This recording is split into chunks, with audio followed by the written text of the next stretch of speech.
So, in chapter 3 of The Chocolate Touch, everything started turning into chocolates. Even his toothpaste turned into chocolate.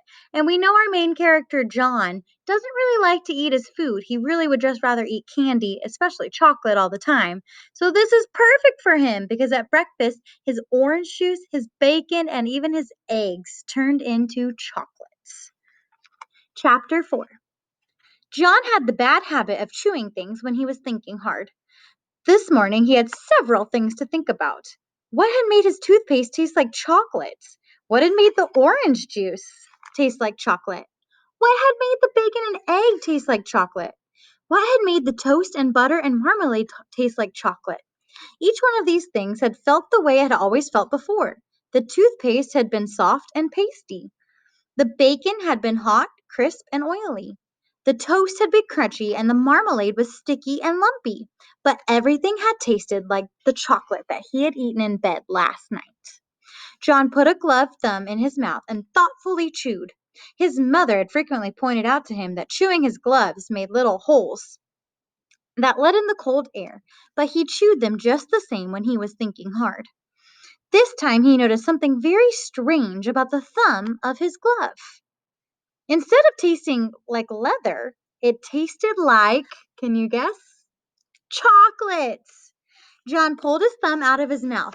The part of the glove that had been in his mouth was now brown instead of black like the rest. So here are John's gloves, and you can see that he's missing a thumb on one of them now. He bit the end of the leather thumb again. It came right off in his mouth, leaving his own thumb bare. John chewed, and it was like chewing leather made out of chocolates. In a second or two, he swallowed the whole thing. The gloves were not new. John had them for quite a while. He could not understand why he had never thought of eating them before. He tried to tear off one of the fingers, but the leather was too strong for him. He put it into his mouth, and then it immediately turned into chocolate. Then he was able to break it off easily. He popped it into his mouth and chewed it up and swallowed it. It was delicious. Walking along and devouring his glove, John did not notice one of his schoolfellows, Spider Wilson, until he heard his voice. "John's gone crazy! John's gone crazy!" Spider yelled. Then he turned on John. "Don't they feed you at your house?" he sneered. Spider was in the grade just above John and was one of the meanest and slyest boys in the whole school. So that is Spider Wilson. John gulped down a large piece of the second glove's palm and looked pleased. "What's the matter?" Spatter demanded. Do your people make you eat leather?" "This is special leather," John replied. He licked his lips and sighed contentedly. "It turns into chocolate as soon as you bite it." "Look," John bit off the glove's little finger and took it out of his mouth. "Now it's chocolate." He put it back into his mouth and gulped it right down. "Give me a piece," Spider said. "Why should I?" John wanted to know. "They're my gloves." "Hand over a piece," Spider said. "Do I eat your gloves?" John asked reasonably, with his mouth full of chocolate. "Why should you eat mine?" "Those aren't real gloves," Spider said. "Whenever one person has candy, he has to share it with the others. That's the club rule." "What club?" John asked.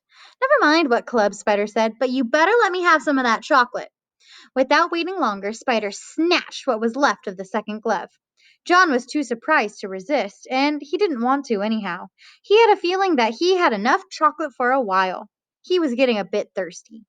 Spider ran only a little ways ahead. When he saw that John wasn't going to fight to get the glove back, he started to eat his prize. Spider stuffed the leather into his mouth and took a big bite.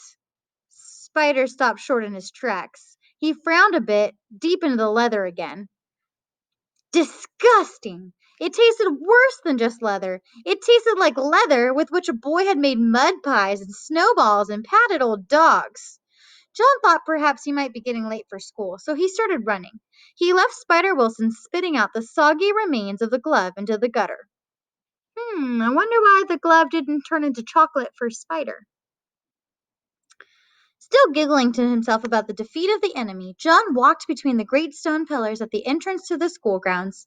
He had gone no more than halfway to the main building when he heard Susan Buttercup calling him. She was standing near the jungle gym with some of her friends. I've got something to show you, John, she shouted. As she came running to meet him, she could see that he was waving something in her hand, and that flashed as it caught the rays of the sun. It was a silver dollar.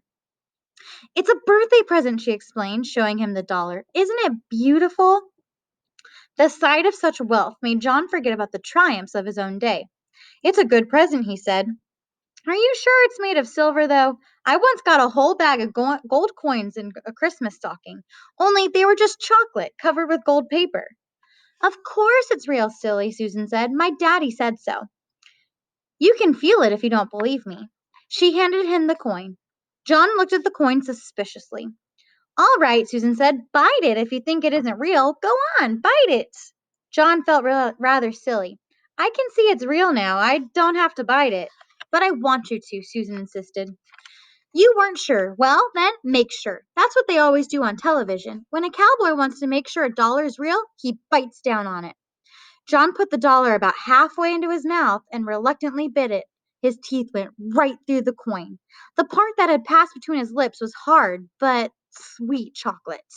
John could hardly believe his eyes. Susan could not believe hers. She had given John a complete circle of silver. He handed back a crescent. John didn't know what to say. Susan couldn't speak. Tears trickled down her cheeks like rain on a window.